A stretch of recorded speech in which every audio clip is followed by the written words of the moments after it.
दोस्तों, आज के इस वीडियो में जीके जीएस का ऐसे क्वेश्चन को लेकर आए दोस्तों, जो एग्जाम में बार बार पूछे जाते हैं। तो आप लोग इस वीडियो को पूरा देखिएगा और वीडियो पसंद आए तो लाइक कीजिएगा, दोस्तों का इस वीडियो को शेयर कीजिएगा। तो चलिए, आज का पहला क्वेश्चन है कि 7 पहाड़ियों का नगर किसे कहा जाता है। देखिए, 7 पहाड़ियों का नगर किसे कहा जाता है? लंदन, रोम, पेरिस या टोक्यो? तो याद रखिएगा, 7 पहाड़ियों का नगर जो है ये रोम शहर को कहा जाता है। ऑप्शन बी इस क्वेश्चन का राइट आंसर होगा।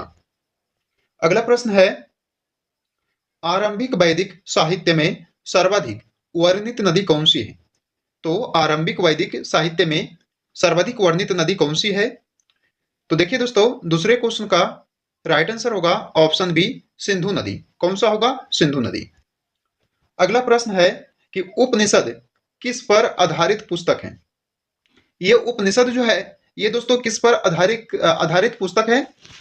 तो दर्शन पे है ये उपनिषद, यानी कि इस क्वेश्चन का सी ऑप्शन आपका राइट आंसर होगा। अगला प्रश्न है, जैन धर्म में पूर्ण ज्ञान का अर्थ क्या है? जैन धर्म में पूर्ण ज्ञान का अर्थ होता है कैवल्य। क्या होता है दोस्तों? कैवल्य होता है। ऑप्शन डी इस क्वेश्चन का आपका आंसर हो जाएगा। अगला प्रश्न है, हाइडे स्पीज का युद्ध किस नदी के किनारे हुआ था? इंपॉर्टेंट क्वेश्चन है।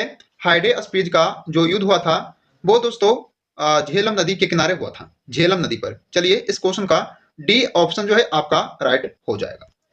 अगला प्रश्न है, सिल्क मार्ग किसने आरंभ कराया था? सिल्क मार्ग को आरंभ कराए थे किसने? कनिष्क ने। कनिष्क, यानी कि इस क्वेश्चन का डी ऑप्शन आपका राइट हो जाएगा।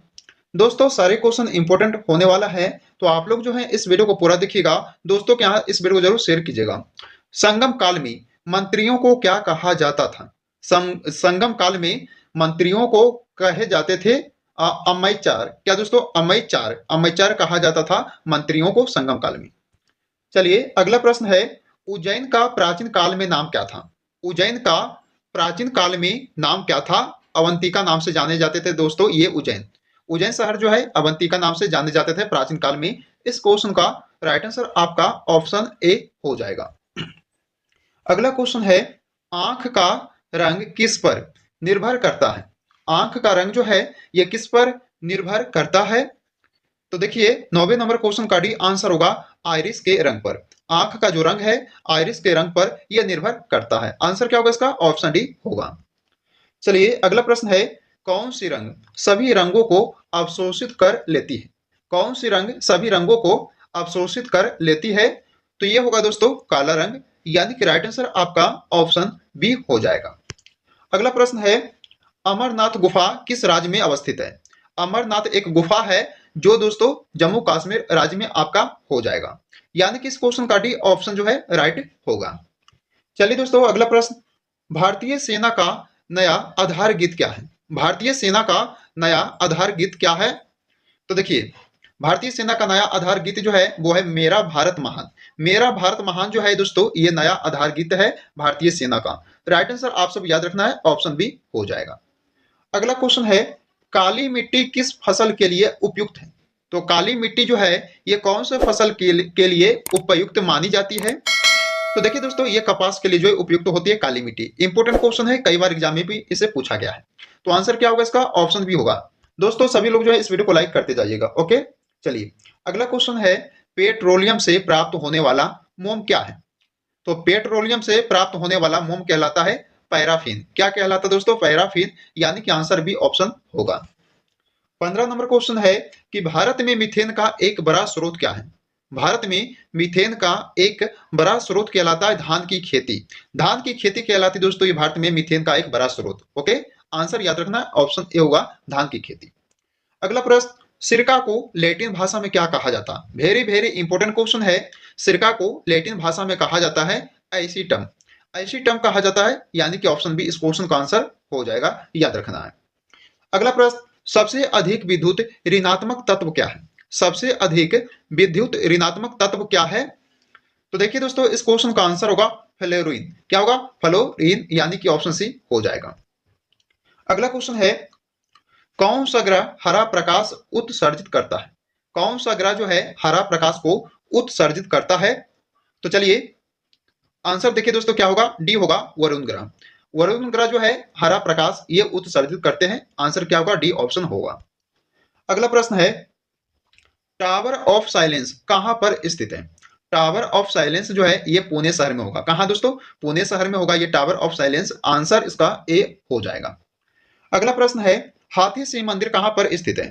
तो देखिए दोस्तों हाथी सिंह मंदिर जो है ये आप सभी का होगा अहमदाबाद शहर, यानी कि ऑप्शन डी इस क्वेश्चन का राइट आंसर आपका हो जाएगा।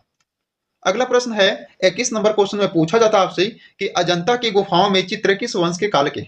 तो अजंता की गुफाओं में दोस्तों चित्र जो है वो किस वंश के काल के हैं? तो गुप्त वंश के काल के हैं चित्र। वहां दोस्तों कहां पे? तो अजंता की गुफाओं में। तो इस क्वेश्चन का राइट आंसर आप सभी का ऑप्शन बी होगा। अगला क्वेश्चन है, विश्व व्यापार संगठन का गठन किस वर्ष में हुआ था? देखिए इंपोर्टेंट क्वेश्चन ये भी आपके लिए है कि विश्व व्यापार संगठन का जो गठन है वो किया गया था 1995 में। सन 1995 में किया गया था इसे। राइट आंसर क्या होगा, ऑप्शन बी हो जाएगा। अगला प्रश्न है, कौन सा उद्योग भारत को अधिकतम रोजगार प्रदान करता है?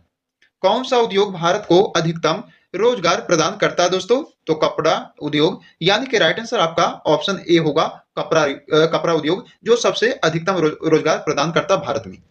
अगला प्रश्न है, विश्व का सबसे महंगा शहर कौन सा है? यहाँ पूछा है दोस्तों विश्व का, तो विश्व का होगा टोक्यो। टोक्यो हो जाएगा, यानी कि टोक्यो जो शहर है वो विश्व का सबसे महंगा शहर कहलाता है, यानी कि इस क्वेश्चन का सी आंसर होगा।